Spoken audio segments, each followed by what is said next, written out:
America की जनूबी और वस्त मगरबी रियासतों में बारिश और सैलाब ने तबाही मचा दी। बिफरे सैलाबी रेले घरों में दाखिल हो गए। मुख्तलिफ हादसात में हलाकतें 6 हो गयीं, जबकि मुतादिद अफराद जख्मी हुए।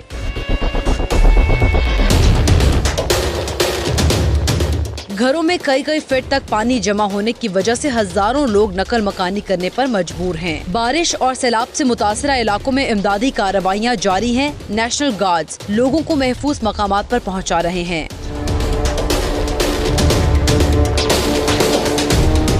दूसरी जानिब रियासत इलिनॉय के शहर शिकागो में तूफानी हवाओं और जालाबारी ने निजाम जिंदगी मफलूज कर दिया। पेंग पोंग साइज के ओलों से कई गाड़ियों के शीशे टूट गए, तहम कोई जानी नुकसान नहीं हुआ। शहरी जालाबारी की वीडियो सोशल मीडिया पर शेयर करते रहे। महकमा मौसमियात ने आइंदा चंद रोज में मजीद बारिशों और सैलाब की पेशगोई की है।